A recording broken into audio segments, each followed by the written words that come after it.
한스 바이오메드는 아시아 최초 피부 이식 제품 개발을 시작으로 인공유방 보형물을 비롯한 메디컬 분야의 다양한 제품을 개발, 생산, 판매하고 있는 최첨단 바이오 기업입니다. 2002년 준공된 대전연구소는 인체조직, 의료기기, 의약품 원료 등 다양한 분야에서의 혁신적인 제품을 개발, 상용하며 국내외 시장에서 그 기술력을 인정받고 있습니다. 이를 바탕으로 2017년 신사옥을 준공해 최고 수준의 연구 인력과 최신식 GMP 시설을 갖추고 유전자 치료제, 면역세포 치료제, 줄기세포 치료제 등 차세대 바이오 의약품 연구 또한 큰 성과를 이어가고 있습니다. 이제는 한스파마, 한스케어, 에이템즈, BNS메드 등 각 전문 분야 관계사들과의 시너지 효과를 극대화해 의료기기는 물론 첨단 바이오 의약품 분야에서 초인류 기업으로 나아가기 위한 한스그룹으로 거듭나게 되었습니다. 태초에 살아남기 위한 인류의 노력을 넘어 건강을 통해 삶의 질을 높이고 일상 그 자체가 행복이 될 수 있는 세상. 그런 세상을 만들기 위해 한스 바이오메드는 생각하고 도전하고 나아갈 것을 약속합니다.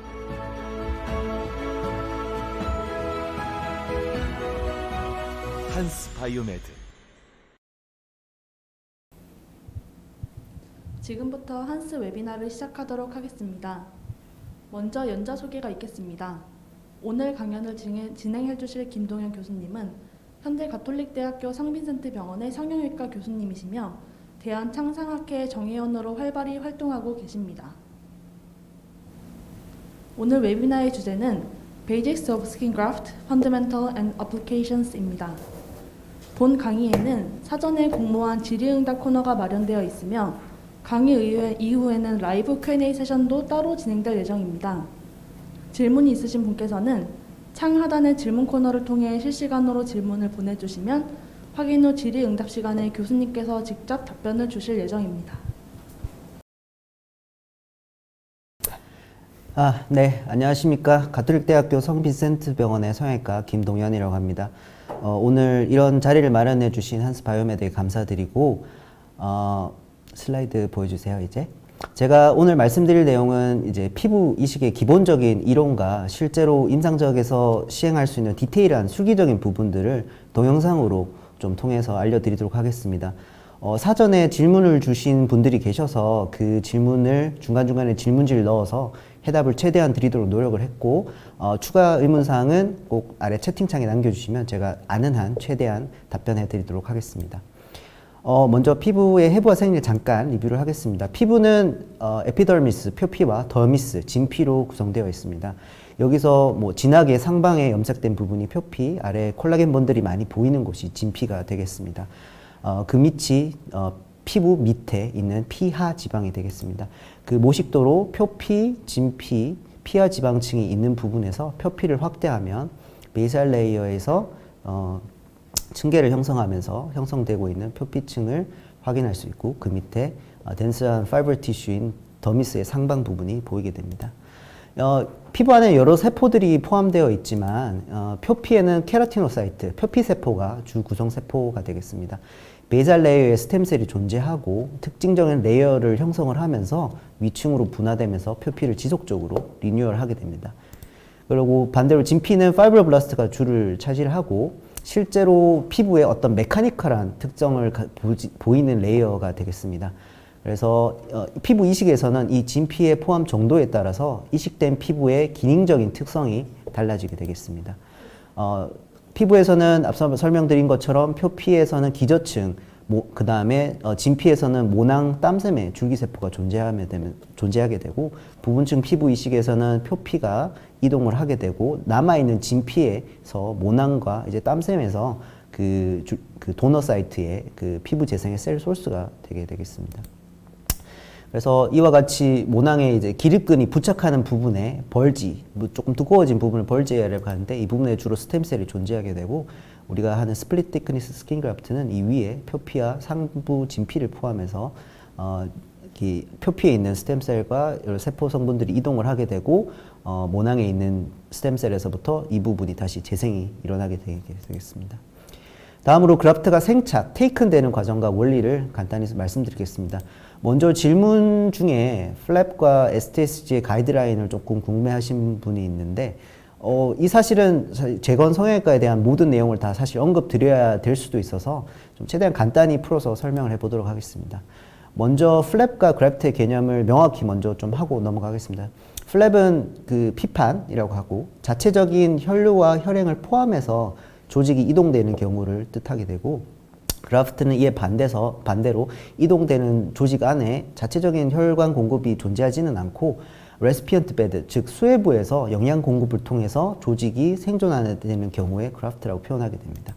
그래서 이런 재건을 결정을 할 때는 전통적으로는 쉽고 간단한 방법에서 점차 어렵고 많은 노력이 필요한 재건 방법으로 순차적으로 확장을 해서 옵션을 정한다는 리컨스트럭티브 레더의 개념이 사용되었으나, 최근에 이제 마이크로 서저리가 많이 발전하고 여러 가지 인디케이션을 잡으면서 환자의 상태에 가장 적합한 옵션을 복잡도에 상관없이 바로 적용하자는 리컨스트럭티브 엘리베이터의 개념이 흔히 통용되고 있습니다. 그래서 뭐 뒤꿈치의 경우에는 웨이트 베어링을 하는 부위가 아니라면 측면과 후면은 스킨 그래프트로 충분히 리컨이 가능하지만, 웨이트 베어링 하는 발 뒤꿈치 바닥면 같은 경우에는 좀 충분히 듀러블하고 두꺼운 플랩 티슈로 리컨하는 게 당연히 추후 보행에 도움이 될 것이라고 생각할 수 있겠습니다. 그래서 가이드라인 같은 거는 당연히 있을 수는 없고, 오히려 플랩을 할 수 있으면 가급적 하는 게 좋지만 플랩이 불가능하거나 또한 굳이 필요 없다고 판단될 경우 그래프트를 하는 거고, 반대로 그래프트를 할 수 없는 상황에서 다음에 말씀드리겠지만 금기증이 될 때 플랩을 고려하는 거라고 생각하시면 될 것 같습니다. 그래서 이런 재건에 있어서 기본 전제는 그래프트나 플랩의 성공률, 치료 기간과 비용, 예상 합병증, 예상 흉터의 크기와 위치, 그 다음에 술자와 환자의 선호도 등을 모두 고려했을 때 도너에서 잃는 것보다 레시피언트에서 얻는 것이 많아야 한다는 겁니다. 한국말에서 이제 아랫돌을 빼서 윗돌을 갠다라는 표현을 생각해 봤을 때, 아랫돌을 잘못 빼서 돌담 전체가 무너진다면 아무 의미가 없는 게 된다고 좀 이렇게 유사하게 생각하시면 될 것 같습니다. 그래서 피부 이식의 적응증을 좀 더 살펴보자면 뭐 특별한 건 없지만 당연히 클린한 운드에서 소프티슈 디펙트가 있을 때 드레싱만 했을 때 뭐 3주, 한 달 이내로 상처가 낫지 못할 것으로 판단될 때 빠른 상피화를 위해서 피부 이식을 고려할 수 있습니다. 반대로 인펙션이 되어 있거나 혈류가 좋지 않거나 죽은 조직으로 덮여 있을 경우에는 적응증이 되지 않고, 특히나 피르스툼에 덮여 있지 않은 베어본, 페르콘돔으로 덮여있지 않은 베어 카틀리지, 파라테놀로 덮여있지 않은 베어 텐던 또는 너브에서는 생착 자체가 불가능하기 때문에 피부 이식이 사실은 금기에 해당합니다.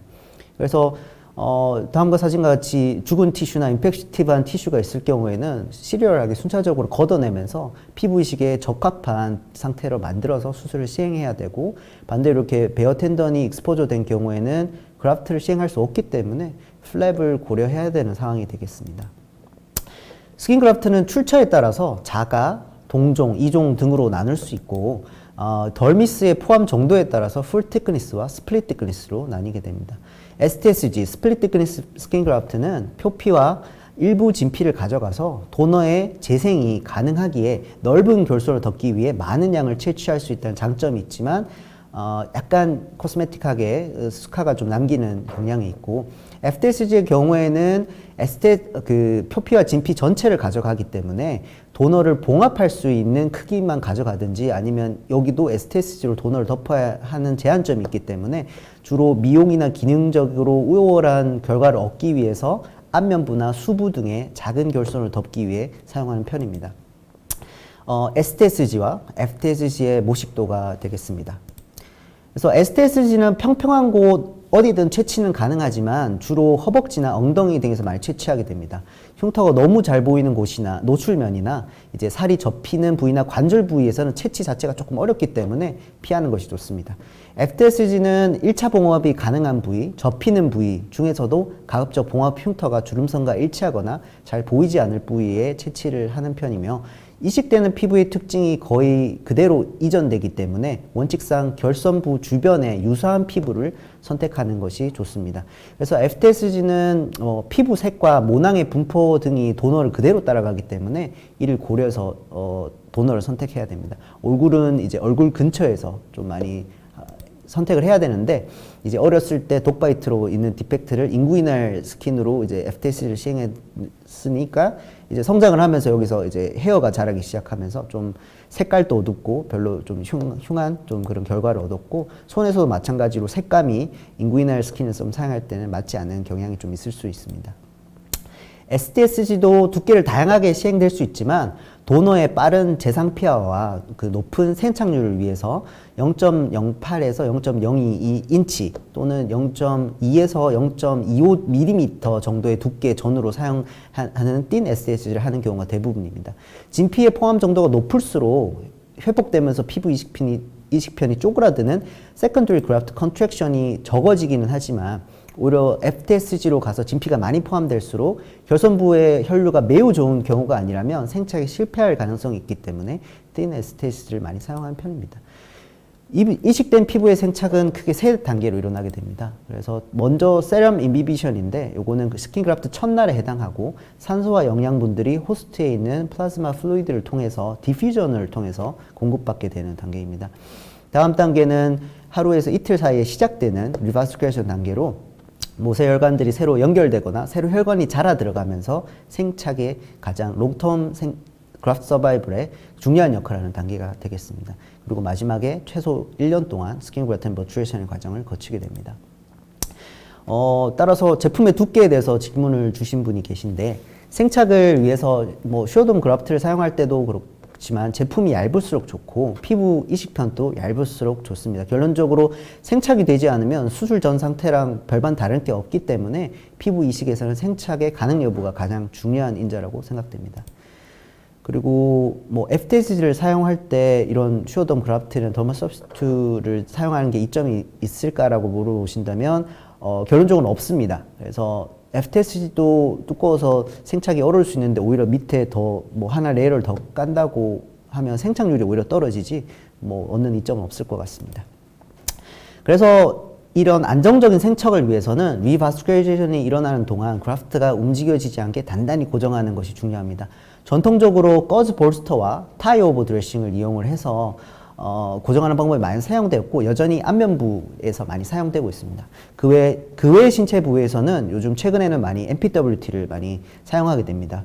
이식 후 첫 번째 드레싱 교체까지는 한 4, 5일 정도 뒤에 시행하게 되고, 디스차지가 거의 없고 처음 드레싱이 잘 유지된다면 일주일 정도까지는 그냥 두기도 합니다. 하지만 인펙션이 의심되거나 드레싱 유지가 안 되거나 밀렸거나 하는 경우에는 뭐 2, 3일째라도 열어서 확인해 봐야 된다면 확인해 볼 수가 있긴 합니다. 혈종이 고인다면 즉시 빼주고 다시 컴프레션을 해줘야 되고, 시어링 포스가 전단되지 않게 잘 눌러줘야 하는 과정이 필요합니다. 앞서 설명드린 바와 같이 피부 이식이 적합한 상태로 상처를 만들어야 되는데, 이런 옵티멀 운드 매니지 방법을 어찌 이 시간에 다 설명드릴 수 있을까마는, 일단은 운드 자체가 3주 이상이 되면 대부분 장상은 만성화가 되기 때문에 회복 능력이 현저하게 떨어지게 됩니다. 이를 이제 적절한 데블먼트랑 마진의 샵 엑시전을 통해서 어큐트 운드로 컨버전 해주는 과정이 꼭 필요하고, 인펙션 조절을 위해서 반복적인 큐레티지를 통해서 바이오필름을 제거하고, 이리게이션이나 아니면 필요시 하루에 여러 번 웨트 드라이 거즈를 체인지를 하는 과정을 통해서 박테리얼 버든을 낮춰줘야 됩니다.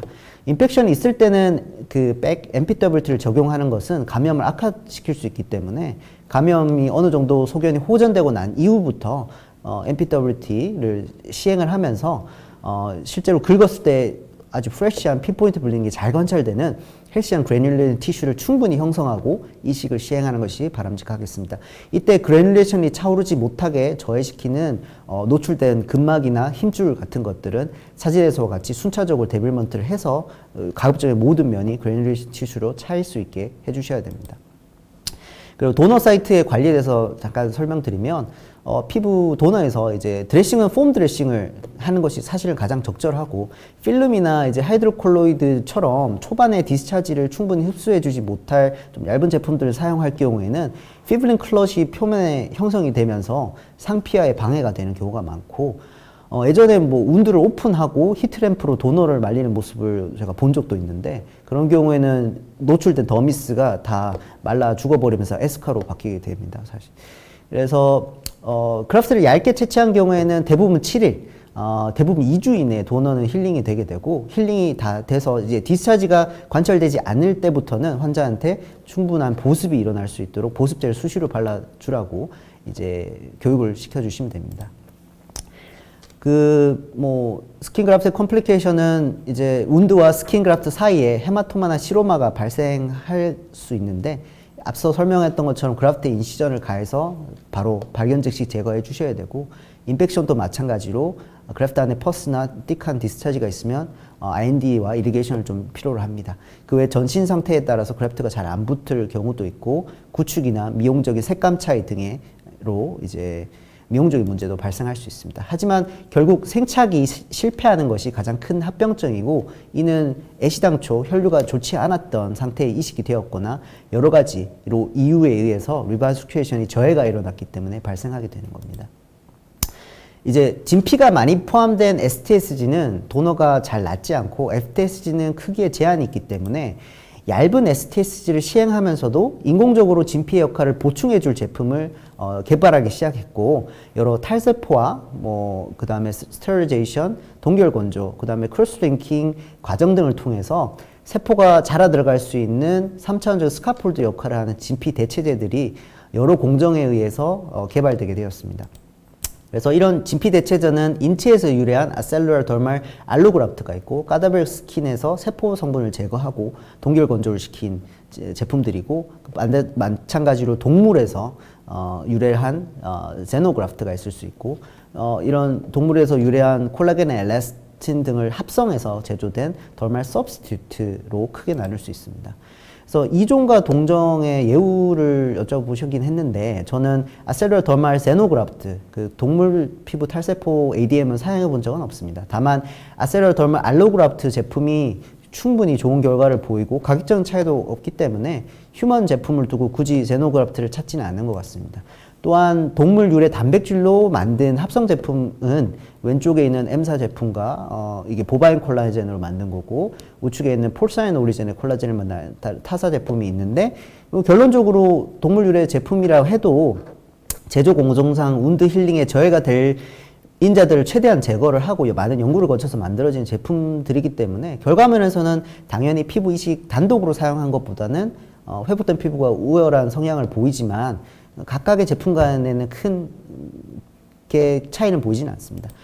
하지만 이제 현재까지 개발된 여러 제품이 있고 다양한 제조 방법이 있는데 제가 이걸 다 써보지도 않고 모든 이거를 이해를 할 수는 없습니다. 하지만 외국의 리뷰 논문들을 보면 인체 유래 아셀루라 덜말 알로그라프트의 알로덤과 함께 이제 슈어덤을 이제 소개하고 있고 가장 최근에 2020년에 나온 리뷰 논문에서도 창상용 아셀루라 덜말 매트릭스 대표 5가지 제품 중에서도 슈어덤을 소개하고 있습니다.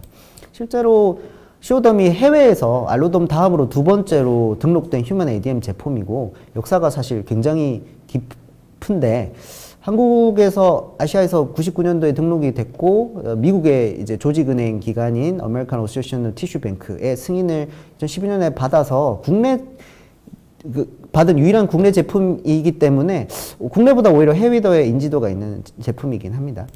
그래서 그리고 다음으로 이제 보바인 콜라겐을 이용해서 만든 제품 중에 실리콘 상부층을 가지고 있어서 1, 2주 뒤에 위에 실리콘 층을 벗기고 피부 이식을 하는 투 스테이지로 시행하게 만든 제품이 있긴 있습니다. 그래서 슈어덤 그래프트도 이런 투 스테이지로 사용할 수 있어서 원 스테이지와 투 스테이지 적용의 차이를 질문을 주신 분이 있으신 것 같습니다.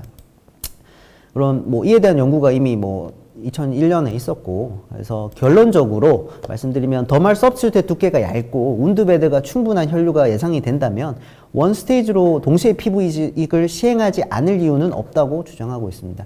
피부는 대신 가급적 얇게 채취하는 것이 생착률도 높고 공여부의 회복 기간도 짧아서 이점이 있다고 설명하고 있고 또한 오히려 세컨드 스테이지에서 피부 생착률이 떨어지는 연구 결과도 있는데 이는 아마도 앞서 있던 제품처럼 실리콘 레이어가 있지 않을 경우에는 ADM 제품을 얹고 난 다음에 위에 표면을 마르지 않게 계속 유지하는 것이 쉽지는 않을 수 있기 때문에 생착이 그 더말 매트릭스 부분이 생착이 되더라도 상부 표면까지 리바스큐레이션이 충분히 일어나지 않은 경우에 위에 피부 이식을 할 경우에 세컨드 스테이지로 하는 피부 이식 생착률이 떨어지는 경우가 생기는 거라고 생각이 됩니다.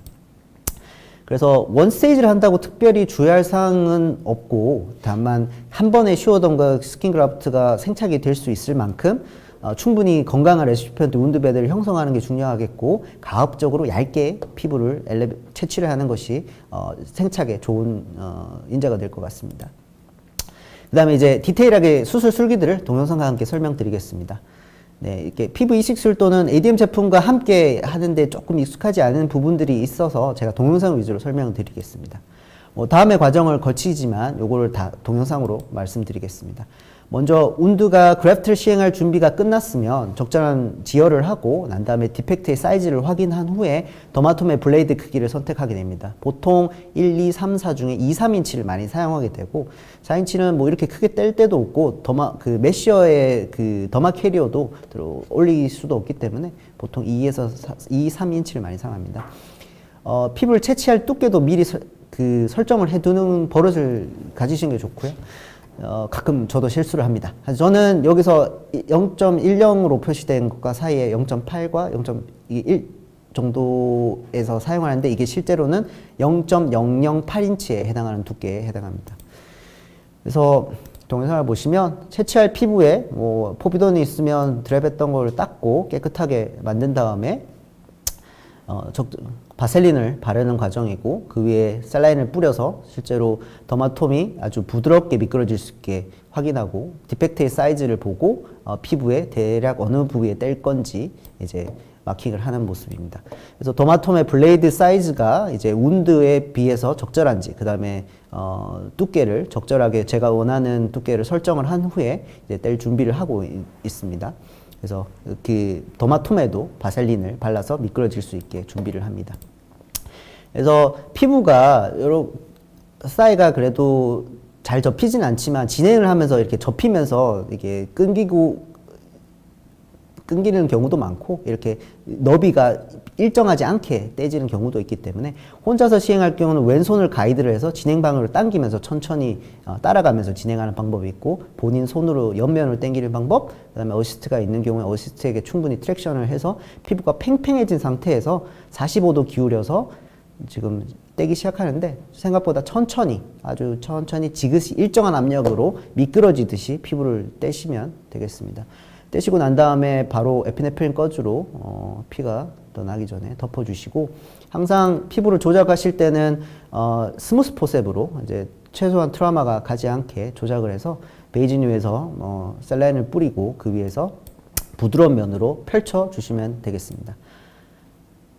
자, 그래서 한 번 더 과정을 보시면 더마톰이 진행하면서 이 어시스트 손이나 드랩이나 이런 데 걸릴 수 있기 때문에 장애물을 최대한 제거하시고 그다음에 더말 티크니스를 선택하시고 제가 피부를 팽팽하게 한 상태에서 이제 하베스를 하게 됩니다. 미끄러지듯이 갈 수 있게 충분히 바셀린이나 셀라인을 뿌려주신 상태에서 생각보다 좀 천천히 떼시면 너무 급하게 슝 뗀다고 더 잘 떼시는 건 아닙니다. 천천히 지그시 떼주시고 아까는 저는 지나가면서 그냥 이렇게 뜯었는데 이렇게 맷잼으로 마무리해 주셔도 됩니다. 자, 그래서 가능한 도너 크기보다 훨씬 넓은 디펙트를 덮어야 하거나 바닥이 울퉁불퉁한 곳에서는 이제 스킨을 메싱을 시행하기도 합니다. 1.1대5 또는 1.3 정도를 많이 사용하고 맥시멈으로는 1대6까지도 가능합니다. 근데 이제 창상이 나오면서 이제 뱀 비늘 같은 이런 흉터를 남긴다는 단점이 좀 있을 수 있습니다. 실제로 더마 캐리어 위에 충분히 이렇게 펼쳐주시고요. 더마 캐리어는 실제로 이렇게 요철 형식으로 생겼는데 반대면에 혹시로 거꾸로 스킨 그래프트를 올릴 경우에는 여기 있는 칼날들이 지나가면서 이거를 거의 소면처럼 이제 잘라 버리시기 때문에 꼭 이 울퉁불퉁한 면 위에 스킨을 올려주시고 더마 캐리어에 엔게이지를 시킨 후에 차례로 이제 이렇게 통과시켜 주시면 되는데 날을 한번 지났을 때 날에 말려 올라가면서 여기를 날을 감싸면서 도는 경우도 있습니다. 꼭 확인해 주셔서 떨어뜨려 주시고 만약에 이렇게 스킨을 펼치면서 진행하다 길이가 모자라다면 다음 플레이트를 더마 캐리어를 둬서 연속으로 이행할 수 있도록 시행하셔가지고 다음과 같이 파인한 메싱이 진행이 되는지 확인하시면 되겠습니다. 시오덤은 그라프트 제품과 임플란트 제품이 나오고 있고, 저희가 뭐 그라프트 사이언스 그라프트 제품은 최대한 얇은 제품과 다양한 사이즈로 나와 있는 걸 선택해서 쓰시면 되고, 사용 설명서를 보시면 그 더마 사이드를 구분을 해야 되고 제수화가 필요하다고 돼 있기는 하지만, 이게 더마 사이드를 구별하는 법을 되게 말로 설명하니까 굉장히 난해하게 설명이 될 수밖에 없는데, 동영상을 좀 보여드리면, 일단 지금 이 실시간인데 셀라인을 뿌리고 지금 셀라인을 흡수하면서 자동으로 수화가 되는 거를 보고 있는데, 사실 여기는 벌써 수화가 사실 끝난 상태입니다. 뭐 몇 초 걸리지도 않습니다. 그리고 패킹 페이퍼를 유지한 상태로 바로 운드에 어플리케이션 해서 그냥 이 위에서 이 자동적인 운드 패드에 있는 그 플라즈마 액체나 이제 그 위에 셀라인을 뿌려서 이제 수화를 진행시켰으면, 이미 수화는 다 끝난 상태고, 여기서 패킹 페이퍼를 이제 혼돈을 피하기 위해서 유지한 상태로 이제 트리밍을 하는 이 정도 시간에 수화는 다 끝난다고 보시면 됩니다.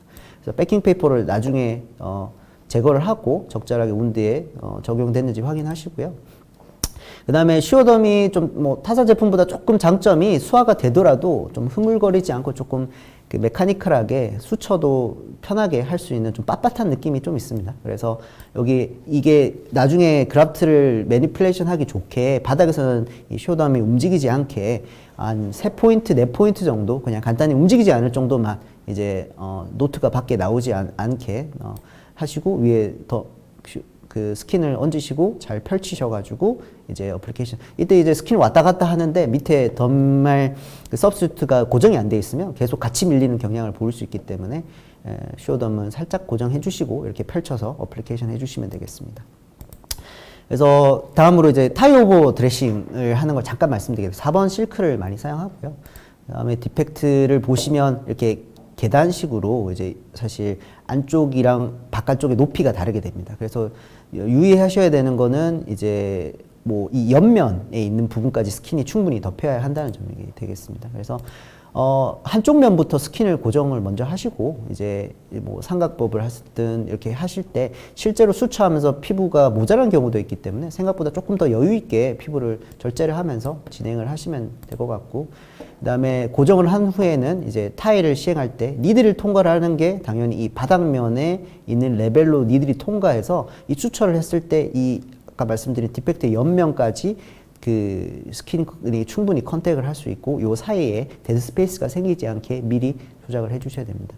이렇게 6개로 이제 그룹을 나눈 후에 바셀린 거즈를 어플리케이션 하고 메쉬 거즈를 얹으면서 셀라인을 이제 몰딩을 위해서 조금씩 뿌려주시면서 이렇게 만두 싸듯이 이렇게 만들어 주시면 됩니다. 그 다음에 이렇게 말아 있는 거를 이제 대각선에 있는 친구들을 이제 핸드 타일을 해서 뭐 니들 호들을 하셔도 상관없고요.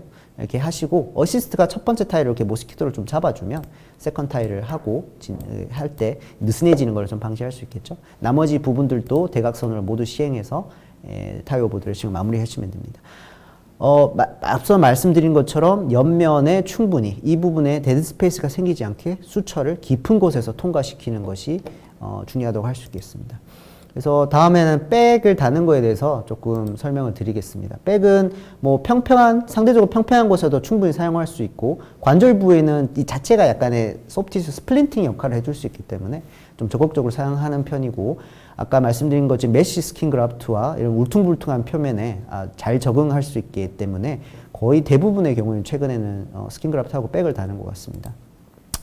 여러 가지 기전으로 백이 이제 효과가 있다고 알려져 있지만, 무엇보다 이제 울퉁불퉁한 표면에 있어서 이게 모든 표면에 일정한 압력을 전해줄 수 있기 때문에 그래프트에 좋은 것 같습니다. 이게 연구가 드레싱을 하지 않은 경우, 그 다음에 이거 타이 오버 드레싱을 한 경우, 이제 MPWT를 적용했을 때의 표면에 그 운드에 가해지는 압력 차이인데, 타이 오버는 이 표면이 울퉁불퉁할 경우에는 어디에는 많이 눌리고 어디에는 덜 눌리는 게 보이는데, MPWT는 비교적 균일하게 모든 면에 압력이 가해지는 걸 볼 수 있습니다.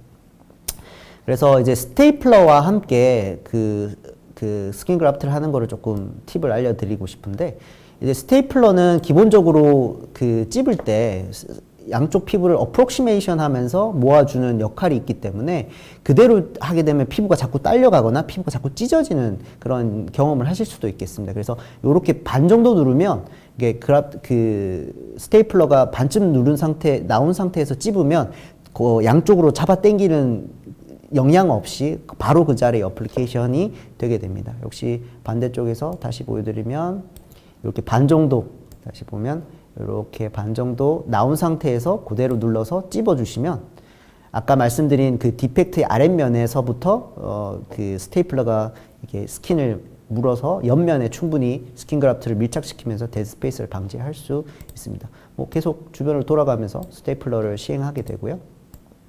나머지 스킨은 역시나 충분히 여유를 가지고 트리밍 한 다음에 이렇게 남은 피부는 셀라인 거즈에 싸서 한 2주 정도까지 보관을 하셨다가 같은 환자에서 나중에 좀 로스가 생기면 다시 바이오로직 드레싱 개념으로 재사용할 수도 있습니다.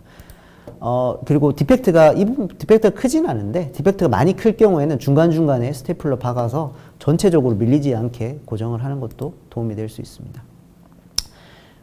MPWT는 반드시 프라이머리 드레싱, non-adhesive한 바셀린 거즈나 저는 뭐 피지오트리언 제품이거나 유고툴, 페피텔 1 여러 가지 제품이 있을 수 있겠습니다.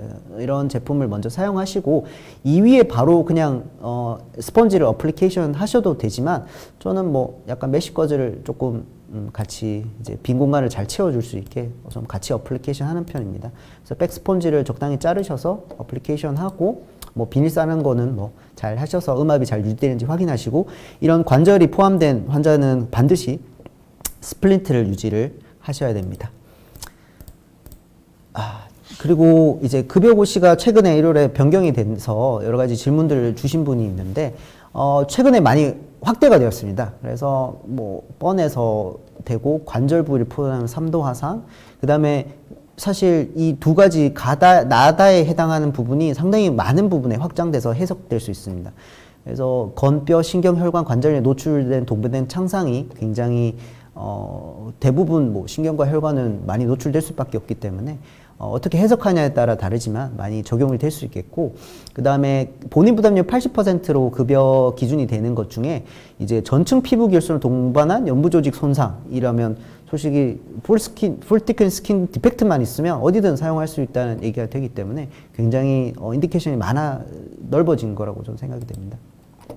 그래서 관절 부위 포함 2분의 1까지 인정된다는 게 어떤 의미가 있는지 여쭙는 선생님이 계셨고, 그 다음에 당뇨족일 때 뭐 코드를 어떻게 넣냐 뭐 이런 질문이 있었는데 일단은 관절 부위는 그러니까 안면부, 경부, 수부, 족부, 그래서 손, 발 부분은 다 관절 부위로 인정을 하기 때문에 여기에서 굉장히 자유롭게 사용하셔도 되고, 그렇게 하면 결국 남는 게 팔꿈치, 무릎, 어깨, 고관절 정도가 되지 않을까 싶은데, 여기는 이제 앞뒤 그 관절의 면에 뭐 2분의 1, 2분의 1까지 포함을 하는데 반드시 그 관절 부분에 디펙트가 포함되어 있어야 된다고 하고 있습니다. 그래서 그걸 벗어난 부분은 그냥 아까 말씀드렸듯이 그냥 전층 피부 결손 기준으로 적용을 하셔야 되고, 그 다음에 뭐 창상은 당연히 화상, 외상, 당뇨발, 용창 모든 거에 포함이 되게 굉장히 넓은 개념이기 때문에 꼭 뭐 당뇨발 코드를 집어넣어야지 인정이 된다기보다 실제로 이제 청구할 때 그 사진 한 장 잘 넣어주시는 게 이게 적용이 되는 창상이다라는 거를 증명하는 의무 기록을 잘 남겨주시는 게 오히려 더 정확할 것 같습니다. 그 피부이사의 임상 경과 잠깐 말씀드리겠습니다. 그래서 프리티비얼 스킨 디펙트에 대해서 뭐 헤마토마가 좀 고인 걸 리무벌 하고 죽은 스킨 제거하고 MPWT를 한 4회 정도 어플리케이션해서 그래뉴레이션이 많이 찬 상태에서 그래프트를 시행했습니다. 슈어덤과 이제 미리 소화되어 있는 다른 제품을 좀 같이 사용해 봤었는데 뭐 특별히 위아래 운드에 뭐 배드의 차이는 없다고 생각이 되는데 요게 이제 4일째, 7일째, 11일째 모습이 되겠습니다. 뭐 백 체인지를 할 때 찍은 사진인데 4일째부터 슈어덤은 굉장히 이미 생착이 끝난 상태고, 아래쪽은 11일째 돼야지 이제 좀 생착이 되면서 이렇게 붉은색의 이제 리바스큘레이션이 됐기 때문에 혈관이 비치면서 약간 붉은색으로 보이게 됩니다. 그래서 생착이 안 된 부분들은 이제 19일째, 26일째, 33일째, 51일째 거쳐서 계속 로스가 되고 컨텍처가 일어나면서 운드가 그냥 힐링은 되긴 하는데 웰에서 추적 관찰을 하면서 3개월째, 최종적으로 6개월째 팔로우를 했을 때 굉장히 시오덥 쪽은 스킨 퀄리티가 굉장히 좋다고 판단이 됩니다. 그리고 최근에 한 케이스인데 아까 동영상 보여드린 케이스인데 역시 시오덤 어플리케이션 했는데 이쪽이 인구이널 에리아고 백을 어플리케이션 하긴 했지만 환자가 다리를 완전히 안 움직일 수는 없고 그래서 이 부분이 자꾸 움직일 수밖에 없어서 이 부분이 조금 좋지 않은데 역시 뭐 한 일주째 로스가 돼서 남은 피부를 이렇게 바이올로직 드레인처럼 얹어놓고 이제 웰에서 팔로우업을 하고 있는데 지금은 뭐 팩터가 요만큼 남아 있는 상태에서 그냥 워싱 하시라고 하고 샤워하시면서 그걸 관리하고 있습니다. 그래서 검이랑 텐던이랑 본이 익스포저 된 쪽에서 사용을 하시면 당연히 좋지는 않고요. 우리가 라디얼 포함 프리 플랩을 할 때 당연히 여기 텐던이 좀 익스포저 되기 때문에 그라프트를 사용을 하는데 뭐 문제 없이 힐링되는 경우도 있지만 이렇게 시오덤을 어플리케이션 했는데 두 텐던이 파라테논을 좀 최대한 남기고 그라프트를 시행했지만 이 부분 자체는 생착이 조금은 쉽지는 않습니다. 환자가 또 스플린트를 2주 뒤에 떼면서 갑자기 이렇게 시로마랑 헤마토마 갖고 해서 이 부분은 지금 18일째인데 여기는 완전 다 테이큰이 잘 됐는데 여기는 시로마가 좀 고여서 인시전 넣고 짜주고 다시 백 한두 번 달면 문제없이 다 힐링 되었습니다. 그리고 역시 뭐 여기 그 텐던 있는 쪽에 조금 힐링이 저해될 수 있는데 그냥 오인트를 많이 발라주시고 그냥 메디폼 드레싱 유지하시다 보면 자연스럽게 큰 문제 없이 힐링이 되는 경우가 많습니다. 어떤 에솔로지 그 상처가 생긴 원인에 따라서 제품의 차이가 있냐고 하시면 사실상은 없습니다. 그래서 이게 노인에서 많이 스킨 어벌전이 많이 발생하는데 사실 이 부분은 그 운드 패드의 문제는 전혀 없기 때문에 이리게이션 좀 하시고 스킨 잘 펼쳐주시고 스테리 스트립 같은 것만으로 고정해도 굉장히 힐링이 잘 되는 걸로 비춰봤을 때 운드 패드의 그 상태가 어떠냐가 더 중요한 것 같습니다. 화상 컨택본 환자인데 데브리를 충분히 하고 헬스한 티슈가 나왔다고 생각하지만 사실 처음에 인펙션 에리세마가 좀 있고 이 부분이 완전히 해결이 안 된 경우면 조금 스킨이 로스가 되는 경우가 있습니다. 하지만 이분 또 그냥 스킨 그래프트 후에 그냥 운드 힐링이 많이 촉진돼서 그냥 추가적인 수술 없이 힐링이 됐습니다. 그리고 똑같이 뻔 환자인데 계속 시리얼하게 데브리먼트 하면서 그레뉴션 채우는 이 일련의 과정이 한 6주 정도, 한 달 반 정도 소요가 됐고요. 이 상태에서 ADM과 메쉬 그라프트를 시행했는데 아무 문제 없이 테이큰 되었습니다. 그래서 캔서 환자든 하는 이런 어큐트 운드에서 시행하는 그라프트는 운드 패드도 머슬 패드고 하면 바스큘레이션이 너무 좋기 때문에 아무 문제 없이 테이큰이 잘 되는 편입니다. 그래서 디마케이션 화상이든 외상이든 주골 조직이 완전히 그 디마케이션 그 경계가 분명히 갈라지지 않은 상태에서 그라프트를 하는 게 문제가 될 수는 있지만 화상이든 외상이든 충분히 운드 패드를 형성하시고 그라프트를 하시면 차이는 없을 것 같습니다.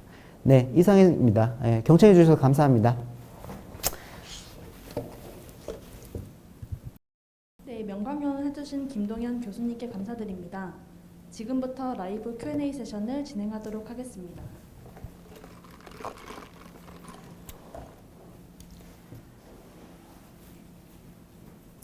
네. 교통사고 좋은 질문 감사드립니다. 디글로빙 인저리면 당연히 부위가 넓을 거라고 판단됩니다. 제가 아까 말씀드린 것처럼 이게 프랙처가 동반이 되어 있거나 이제 당연히 본 커버지를 빨리 시행을 해야 되는 경우에는 플랩을 좀 먼저 고려하시는 게 좋고 그냥 소프트 티슈에만 디글로빙이 발생했다면 최대한 디글로빙 된 티슈를 보존을 해서 일단은 거기서 디마케이션 되는 거를 좀 기다리면서 그게 인펙션 소스가 될 것 같으면 빨리 데브리먼트를 하시면서 좀 MPWT를 하고 이제 그 다음에 충분히 그레이션이 차오르면 다행히 스킨 그래프트를 하시는 것도 나쁘지는 않은데 펑셔널하게는 당연히 플랩으로 덮을 수 있지만 그 사이즈가 과연 저희가 LD나 이런 걸로 하면 꽤 크게 덮을 수는 있지만 사이즈가 그 플랩으로 충분히 덮지 못할 경우라고 판단이 된다면 그래프트로 덮을 노력을 좀 하는 편입니다. 답변이 됐는지 모르겠습니다. 그리고 다음 질문은 제품의 두께가 얇을수록 생착률이 좋다고 하는데 스킨 팁북의 큰 부분에 꺼진 부분, 디프레션이 있는 경우에 이걸 그렇다고 두꺼운 걸 넣는다고 좀 이게 두껍게 재생이 된다라고 생각하지는 않고요.